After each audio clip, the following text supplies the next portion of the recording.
So this week we had an update on the Texas Chainsaw Massacre, which pretty much the only thing that they did that actually gonna make much of a difference gameplay wise is gonna be that the car battery now starts on at the start of the matches, which is great for the killers. It's kind of like a little buff to the killers, not that significant. Survivors still have the major advantage, especially like in maps like the Slaughterhouse. Like I still think that in most situations survivors are usually have like the big advantage, but not having to turn on the car battery at the start does give a little bit of a push. It's a small push for the killers, so they don't lose much time at the start. They can already move on to do other stuff and already try to either destroy barricades, go to finding survivors, or just collecting blood, or whatever. Like just setting up traps, setting up the locks, just doing more stuff at the start. They don't have to worry about the car battery, which was terrible. Like how they didn't think like that in certain killers. There are certain killers that they spawn so far away from the car battery that is like they have to cross the entire map in order to get there. They have to cross the entire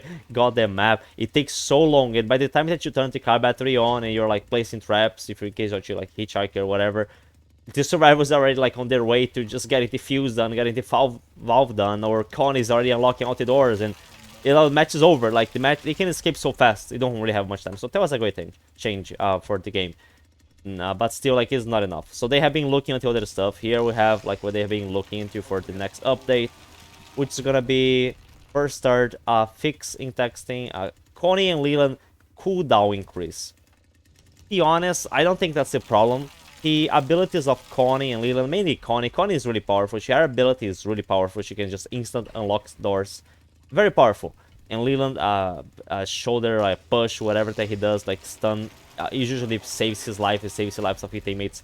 It is annoying when you play the killer and Leland can just do that, and they take the bone traps, whatever, and just keep stunning you over and over. It is annoying for sure. But the problem, I think, is not even about the cooldown, because sometimes they only have to use it once.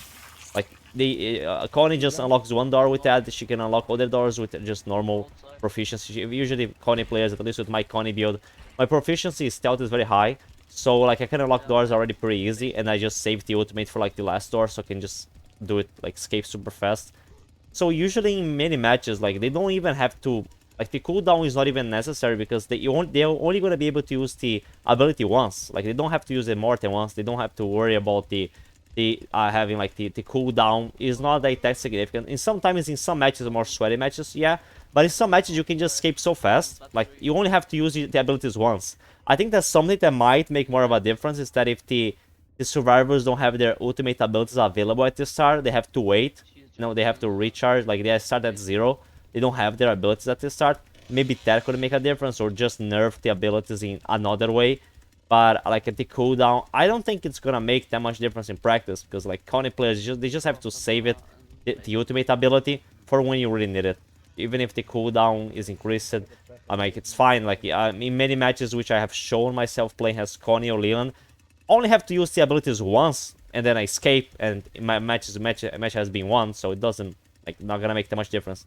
Slaughterhouse is special escapes. Yeah, that's something that I think that they have to look into, especially the valve. The valve is a big problem. The valve in Slaughterhouse, because it's in the basement.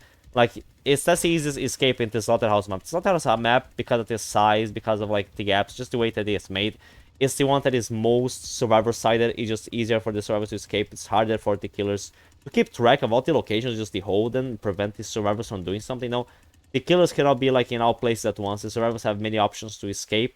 But the killers are kind of fuck it. They cannot control all the objectives at once. Like, sometimes you need like 2 killers to kill a single survivor, because of the way that they can just keep looping in one set location where one killer cannot get into.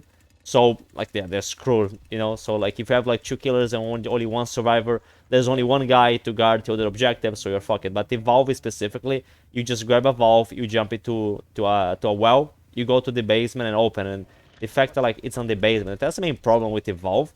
Is that it's on the basement. In other maps, it's not in the basement, so it's always on the basement. The killers cannot like keep track of like all. They usually, like, the first floor is already like big enough that it's hard to keep track of everything that is going down there. You know, to keep track of the fuse, keep track of the other doors.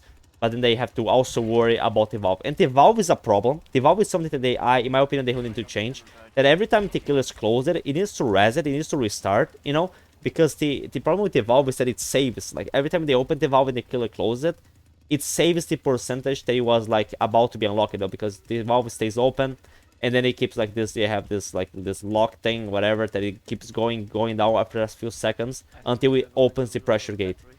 But if the killers close it, it doesn't like go back to zero. The percentage that was speeded up during doing the thing, it stays on. So survivors can just like take advantage of this and just like they open the valve once, then the killer close it, then they open again, and they at one point the pressure gate's gonna open, and if pressure gate's open, it's big. It's not like the basement exit, in which at least the killer it's small and the killers can kind of like body block. If the pressure gates opens, it's over. Like everybody escapes instantly, and there's not much the killers can do. All that a special exit is the fuse box. Yeah, the fuse box also, in my opinion, holding the reset. Every time that you open the fuse box and you want to, it closes the basement exit. When you want to open it again, I would make it that you also have to remake the minigame. You have to like maybe get another fuse, or every time something also for the valve, both the valve and the fuse. You need to get another one when you unlock it. Like if you unlock it, the pressure gate, unlock the basement exit, it like destroys the fuse or the valve that you use. And you have to get another one if you want to unlock, because otherwise it just gets too easy. Because they can just like keep reopening the basement exit, reopening the pressure gate over and over. And especially in Slaughterhouse, which like I said, it's the worst map for the killers. They are just fucked. Like the killers are fucked. That's pretty much it.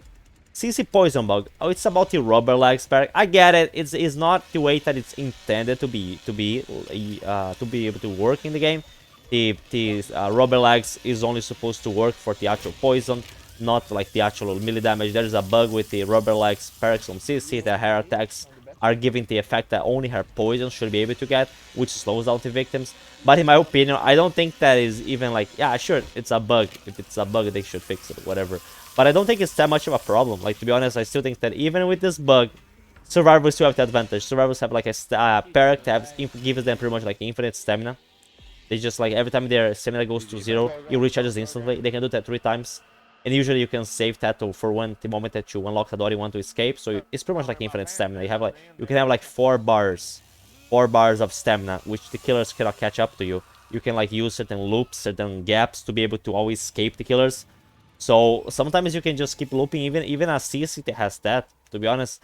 Sure, fix the bug, whatever. Like, killers are gonna find other ways to try to chase survivors. But I still think that even with this bug, people have been complaining that this bug makes CC broken. As if the survivors are not broken. As if Coney ability wasn't broken. As if Leland is stunning wasn't broken. To be honest, I don't think it is. Under investigation, hitchhiker traps and ladders. I heard that like there's like a bug in which if you like put a trap in certain ladder locations, the survivors get bugged, so that's a problem. But not if you like place a trap in like up in ladder so they can like go through, like leave the basement through it. I kind of do that. Is stealth balance yet? I suppose they're talking about the stealth attribute. Sure, the stealth attribute I feel like is not like that significant. I feel like proficiency it's all about proficiency, to be honest. Health, like I think it's called the one that is blue one or whatever. It's the one for health helps to take more damage. Like Anna is like so tanky with that shit. The strength is very useful to be able to stun the killers for longer. Endurance is good to be able to run for longer. Proficiency is all about how pretty much like I think probably the most important attribute in the game to be able to unlock everything fast. But stealth, yeah, you kind of feel like it helps with the proficiency a little bit, but it's not that significant. So yeah, that could be a good idea. Fuse box reset, yeah, that's what I've been mentioned before with the special escapes, which are like the fuse box and the valve escapes. Like fuse box too easy, just too easy. Like if there's one guy at the basement, another one to open, they can just keep reopening the basement exit over.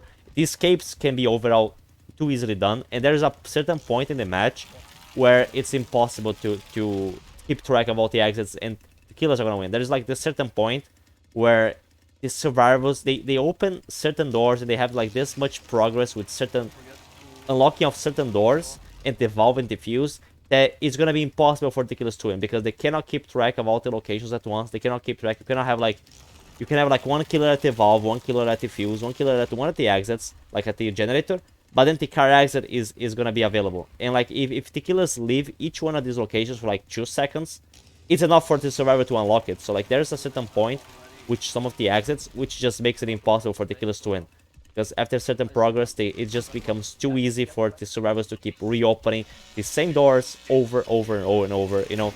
So it's just like impossible. Just impossible for the killers to do anything about it. Let's see. Needs more info. Stuck spots. Oh, I have these problems. Like, I have problems where I got stuck somewhere. Something that pissed me off in this game that I need to fix things like the hitbox. Sometimes I'm hitting someone, has the killer. It doesn't like register the damage at all. It's like it doesn't register the damage. I'm fucking hitting. I'm hitting the guy over and over.